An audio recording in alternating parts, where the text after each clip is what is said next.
Original passport, which should be valid of course for 3 months, and photos with 80% face coverage. I'll just come to it in a minute. Hey guys, welcome back to my channel. Welcome back to another new video. So as you saw in the thumbnail, in this video I'll explain you what is this new process called Japan eVisa, which Japan has started for Indians. So first of all, from April 1st 2024, Japan has started an e-visa for Indians. So I'll explain you exactly what this e-visa is. So many of you think that if it's e-visa, is it sitting at home and then applying it without submitting any documents? That is not at all true. So the only change, guys, in this entire process of Japan visa, how you used to take it before and from April 1st, the only difference is you have to go to VFS Global, you have to submit all your documents, you have to pay your fees. And the only difference here is you do not have to submit your passport. So let me explain you in detail. So you filled your VFS application and it got redirected to VFS portal. You book an appointment and you go to VFS center, and then there you give all your documents. You used to submit your passport, because lucky for Bangalore people, at least in Bangalore there are not many embassies when compared to Chennai, Mumbai, even Hyderabad and Delhi, of course. So one advantage for people in Bangalore, like I live in Bangalore, is you have Japan embassy in Bangalore itself. So the visa processing is going to be a bit faster. So you're going to go to VFS, submit all your documents, pay your fees, and you do not have to submit your passport.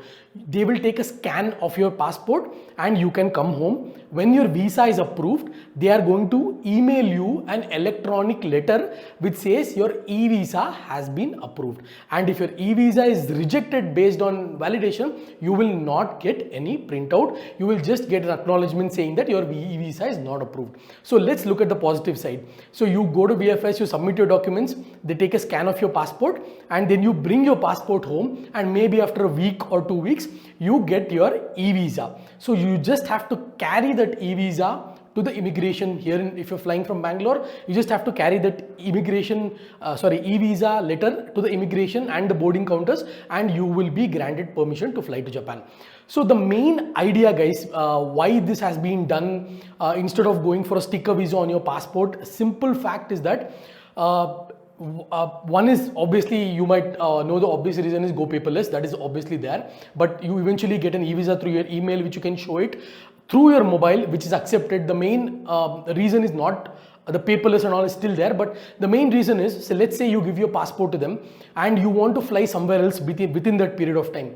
So that was a big difficulty for many travelers. So what Japan understood was, you give your passport to them, they give you a sticker visa. It takes about 1 or 2 weeks. If you're in Bangalore, if you're in other non-metro cities like Hubli, Belgaum, or different place in Karnataka or in India, you have to wait for a certain period of time. It may take 2 weeks, 3 weeks, depending upon the volume. So what they understood is, you submit your passport, you do not have to submit your passport. They'll just take a scan copy of your passport, and in this gap, you can travel to a different country. So let's say I submitted my documents tomorrow and I'm flying to Thailand the day after. So I can go to Thailand, I can come back from Thailand. In the meantime, even if my e-visa is approved, that will suffice. So as this process is very clear, I don't want to repeat it again and again. If you have any questions, just go back to the beginning of this video and then have a look. Or if you have more questions, you can always reach out to me on Instagram for immediate response, or please follow and then reach out to me because I'm not getting notified, or comment in the comment section. I'll try to respond to you guys as soon as possible. So this is very simple process, guys. So now, as you know, if you have any doubts, you can reach out to me. Now, without wasting any time or without making this video even more lengthier, let's go. I'll share my screen and let's see what is the documents required to submit your application to VFS for Japan e-visa, and what are the exact fee structure, photo specifications, what are the documents, proofs required. We'll just have a look at it. So let's go to my PC. Okay guys, I hope you can see my screen. Just go to Google and type Japan e-visa for Indians VFS and just click on the first link. So make sure you click on the proper link as per this video, and there are a lot of malicious links available. Please do not click on that. So once you go to this website, VFS is official partners to get the Japanese visa for Indians, and just click on apply for a visa. and then identify your visa type is we have to do this, and just select the visa type. And I live in Bangalore, guys, so the closest not the closest for me, it's straightforward that I choose Bengaluru. But if you are staying in, let's say, Mysore or anywhere in Tamil Nadu, Andhra Pradesh, you have to choose your embassy accordingly. And then I just choose Bangalore, and I type tourist visa because this video intention is for tourist visa. And then here you can see there is a lot of options, so let's go one by one on this, guys. So let's first look at the most important thing, that is the visa fee structure. So the visa fee structure for type of entry that you're preferring is a single entry is 500 rupees, multiple entry is 500 rupees. Multiple entry, you may not get it at the first attempt, they will give you only a single entry. And if you're trying to apply Japanese visa with 2 times or 3 times within a year, you have a higher chances of getting multiple entry. Same with South Korea, guys. So Indian is 500 rupees, and there will be a service charge of 800 rupees to VFS Global. And if you're trying to get a hold at location or courier, you will be a charge extra. So all in all, it will be less than 2000 rupees, guys. So this is the fee structure. So I don't want to make this video too lengthy, so I hope you understand. And documents required is Japan visa documentation process, because a lot of people commented in the comment section saying that my videos are becoming too lengthy and they want me to cut down the length of the video. So that's a feedback taken. And documents required, let's go to the documentation process, then photo specifications, processing time, and finally the Japan visa application form. So let's go to the documentation process first, and I'm assuming single entry, guys. So once you come to your documentation checklist, again this is official documentation checklist, guys. This is not downloaded from Google, this is from VFS Global. So the original passport, which should be valid of course for 3 months, and photos with 80% face coverage. I'll just come to it in a minute. And the passport has to be valid for 3 months, guys. It's not 6 months. Many countries like Thailand and Vietnam expect 6 months, but Japan is only expecting for 3 months. And minimum, if you ask me, they should be 3 or 4 pages empty. So application form duly filled, I'll just come to this in a minute as well. And original covering letter duly signed by the applicant, all accompanying person, traveling dates.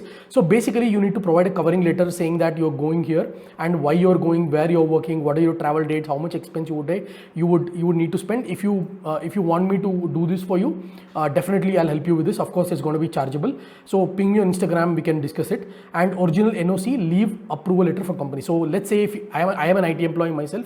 So if you're working in, let's say, Infosys, so you have to go to your HR and ask for a no knock letter, like no objection certificate letter, or a leave letter. So basically, if you go to HR portal, guys, if you just apply, if you go to a leave portal and request for a leave letter for the upcoming days, your leaves has to be applied in the portal, then only you can request for a leave approval letter or a no objection certificate letter given from your company. Both can be achieved in the form of verification of employment from your company if you're working in Infosys, for example. And if self-employed, GST certificate has to be submitted. So if you're self-employed, as in if you're a freelancer or if you're a YouTuber itself, so you should provide certain amount of documents. For doctors, we are not going to go do this. And for landlords, agriculture is probably, I'm not going to touch this as well. For students, bona fide letter from school and institution, this is very simple. So if you're a student, if you're working in a certain school, institution or university, so you can just go there and you can ask for a letter saying that you are flying to Japan for so and so purpose, and they have no objection in sending you to Japan. And the accommodation, so if you take my suggestion, always book through Agoda. Agoda is very cheap compared to Make My Trip or Goibibo or Booking.com. So I always book on Agoda. And if you're a regular user of Agoda, you also get a cashback of $15 to $25 per hotel booking. That I've got it when I went to Taiwan. Almost $75 to $100 was refunded to me. And day-to-day schedule, guys. Again, I can prepare you this itinerary of day-to-day schedule, where you want to go, where you want to visit. I can prepare all of these things. And accompanying person's passport copy and visa copy. Like, let's say there's 2 things to this, guys. So if you're flying with your father or mother who's retired, of course, and they don't have any proof of income, you can certainly use this. Or if your partner is a housewife, or if your husband is a homemaker, in that case also, so you can just submit their person's copy or tickets or visa copy, etc. And if your partner is working, then obviously you can apply individually. You don't have to apply together. Individually can be tagged together. So applicant traveling to a third country after traveling to Japan need to submit third country's visa copy. So this is very important, guys. So let's say if you're traveling from Japan, Bangalore to Japan, India to Japan, and you're going from Japan to Thailand. So Thailand, and then you're coming back to India. As Thailand is visa on arrival, you don't have to do anything here. But let's say if you're traveling from Bangalore to Japan and Japan to Vietnam and then Vietnam to Bangalore, that time you have to produce Vietnamese visa, and that has to be taken along with this particular visa. And the most important thing, guys, out of all this is the bank statements. So you have to maintain at least, I would say, 2 lakhs. If you don't have 2 lakhs, try to ask your friends or family, try to deposit 2 lakhs into your bank account, and then take a statement. The last entry should be saying that you have more than 1 or 2 lakhs of bank balance. Then you have to submit IT returns for the last 2 years. Like again I say, if you're an IT employee, these things are very simple for you. And if you also have to submit 2 years of IT returns and 3 months payslip. So 3 months payslip is also very important. Let me tell you a special case. So if you have changed your company in the last 1 month, right, you won't have same company 3 months payslips. So you can submit 2 months of previous company payslips, and this month you can submit your offer letter and new company payslip. So I hope that is very clear. So if sponsored letter, I'm not going to touch this as well, guys. So it's not relevant to this criteria of where we are going. If you have any questions, you can reach out to me. And blocked round trip tickets, I would not suggest blocked. If your intent is going to Japan, book a normal tickets. Again, if you want to book tickets, my suggestion would be to go to Skyscanner or trip.com. So I've made a dedicated video on this. I'll try to link it in the description below. You can check it. If divorce degree is required, again I'm not going to touch this. If family or friends are traveling from Bangalore together, their must be submit their applications together. So if you have friends, right, if you have like 3 or 4 friends, different parts of Bangalore who are not related to you, so you guys can go together, submit your application VFS. They're going to tell you what exactly is needed. And passport copy, Xerox front and last page. Please do take Xerox copies. If you want to take it in VFS Global, it's going to be very expensive. They're going to charge 10 or 20 rupees, I don't know, per page. So please make a note of that. And no pen drives are allowed in VFS Global. If you think that okay, you can take a pen drive and then give it to them, they'll take a printout. Pen drives are not encouraged, not allowed in VFS Global. So you can see Consulate General Japan Bengaluru process only current residents of they may be asked to present extra documents if you are not in. Yeah, this is very straightforward, guys. Again, Karnataka eligible for Consulate of Japan Bengaluru passport issued current must be resident of proof. So if you're part of Karnataka, anywhere in Karnataka, you can obviously submit it in Namma Bengaluru. But if you're not in Karnataka, you may have to submit, if your passport is not issued in Karnataka, you may have to submit additional proofs to come and submit it in Bangalore VFS Center. So I hope this information is very clear, guys. So the next would be obviously the photo specifications, as you can see here. So you can see 35 mm into 45 mm. So it should be 35 this way and 45 this way. Please take a printout of this if you have any questions, and do not go to any studio until I want Japan visa photo, because they're going to give you wrong. I have had this personal experience. So just go tell them you want 35 mm into 45 mm, because these keep changing regularly. And processing times, the processing time is 6 working days. If you're in Bangalore, like I said, it's very simple, very easy for you. You can get the visa in maybe 1 week. If you're in other parts and applying in Bangalore, you may have to wait for additional 2 or 3 days. And let's look at the visa application form for Japan. See, like I said, okay guys, I hope you can see my scheme. Sorry, there was a glitch on my system. So surname as shown in the passport, given name, just copy paste everything from passport here, and you have to stick the photo here.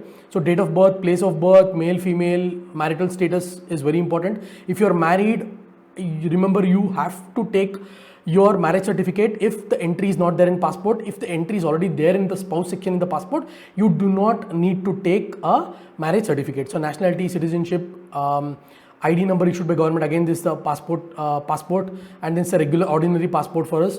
And place of issue, certificate eligibility. These are all very straightforward, guys. So intended length of stay in Japan, maybe 10 or 15 days. Port of entry, name, address, what is your hotel address, etc. And if you have already your friend, I have a friend who stays in Japan, so I can easily put it as address. But if you do not have, please put your hotel address. Current profession, occupation, software engineer. If you are a software engineer, name and address of your employer. If you're working in Infosys, please put the proper Infosys address. Partner's profession, occupation of that. So if your partner is a homemaker, just put it as homemaker. If she's working, or if he or she is working, just put that company and put their details as well.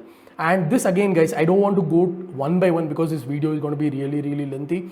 I hope you just fill it. It's very self-explanatory. If you have any questions, you can ask me. And the most important section, just for most of the people, this will be no, but then again, just choose accordingly, and date of the application, signature, and you have to collect all of these forms.